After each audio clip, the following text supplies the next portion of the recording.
I just dropped Rhydian off for her last full day of public school. And I figured I would jump on here and, I don't know, share why we made the decision that we did. Because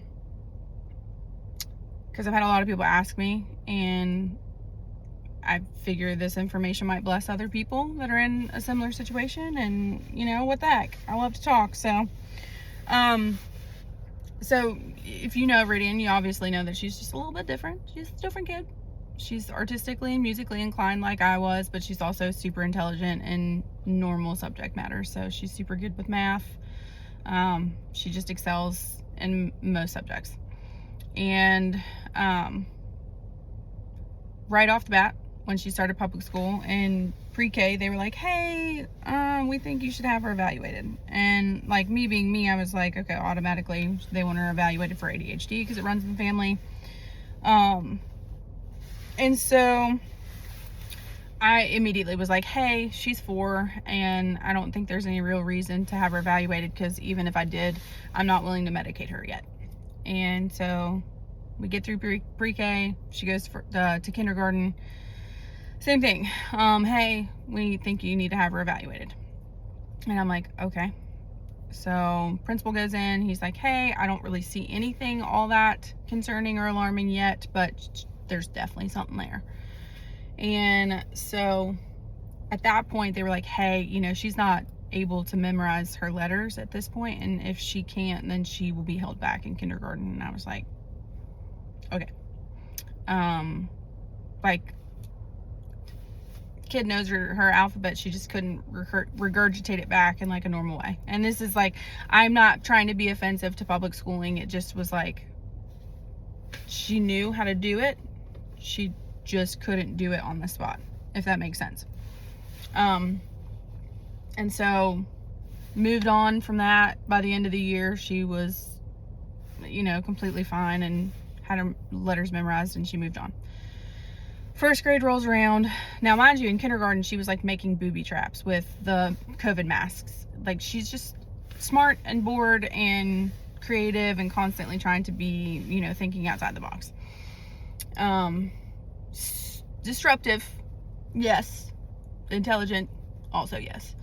So first grade rolls around, same thing. They're like, hey, we think you need to have her evaluated. She's struggling with paying attention. She was like ripping up pieces of paper instead of doing her classwork, missing recess every day. And so I finally was like, all right, cool. We'll get her done. So get her evaluated. She gets on medication. It starts at the beginning of the year. Kindergarten, we're thinking about holding her back. First grade, she gets on medication. They're like, hey, we want her evaluated for gifted. And so I was like, okay, the medication is working. Rhydian is saying that she's happy. Now, it is a stimulant medication, but she's saying, you know, I feel fine. I'm just able to concentrate better. It's great. Now, mind you, this is a 6-year-old trying to articulate how they feel on a stimulant medication. So time progresses, she's on this medication, and every time that she starts to get a little bit more impulsive and struggling with paying attention in school, they'd let me know, and I would say, hey, doc, should we increase her? What do you think? And so we increased her. And that happened several times over the course of like our medication journey. But she was literally starving all day. She wouldn't eat from breakfast until like 8 o'clock at night. She wouldn't eat, and she was in the negative 30th percentile for her age. You could see her ribs, you could see her spine, like even the color of her skin, she just was not well. And then she started having these big like emotional outbursts, and some of them she was using like language, and I was like, this is my baby. And she hates life right now so much. And second grade rolled around, and I was like, this is it. Like, I'm done. I can't keep starving her. It's just so sad. But then in second grade, she started also like isolating herself and not hanging out with the family, not spending time Like, we would have family functions where everybody's out in the living room having a great time, and she was like locked in her bedroom, and if you spoke to her, it was like you're an inconvenience. And she was angry, and she spoke to people so nasty all the time, and like, that's not her. She was such a sweet kid prior to this medication. So at that point I was like, I'm just not willing to increase her medication at this point.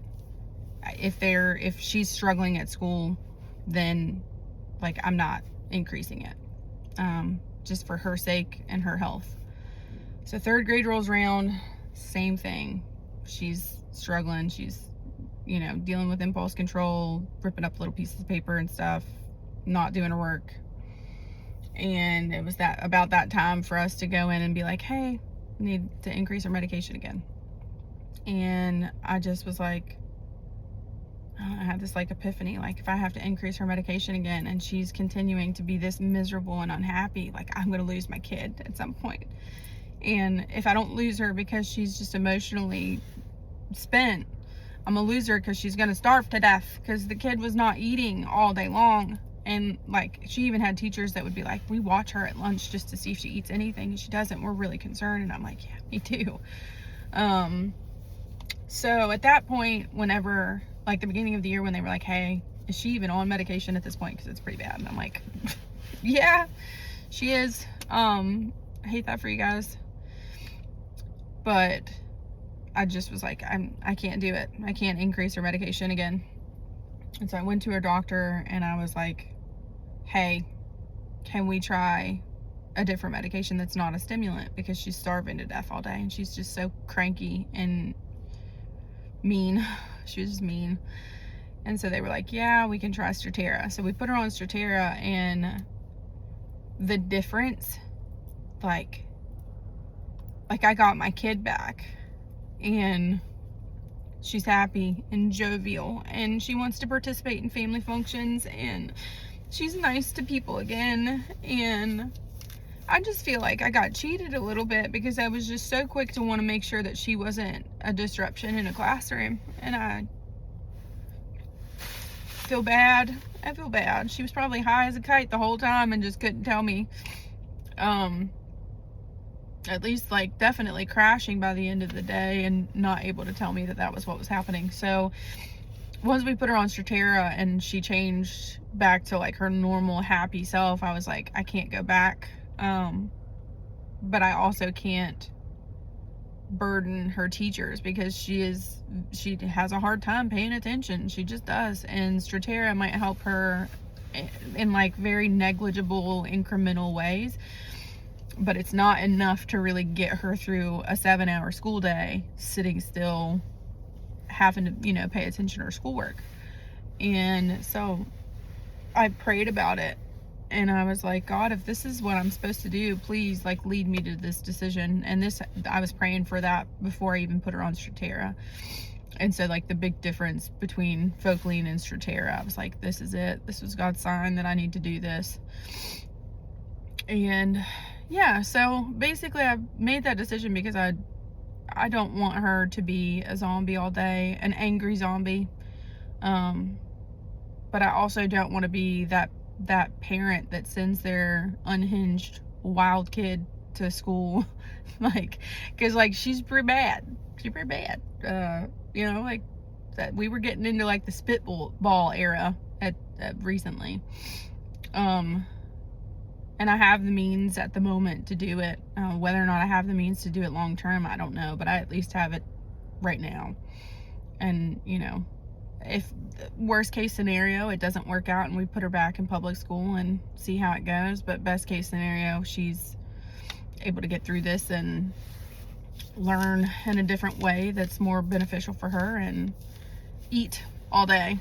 And, you know, maybe she'll get fat. I hope so. I hope she puts on some weight. She's gained 3 pounds and 2 inches since we changed to Strattera. That's insane. That's crazy. That's crazy.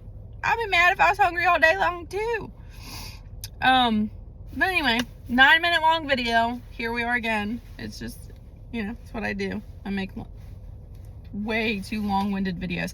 But if you are struggling with your child who has ADHD, you are not alone. You are so not alone. I am here in the trenches with you, brothers and sisters. It is freaking hard. It's hard. It's hard. And it's hard to know what's best for your child. It's hard to know, you know, it's just hard.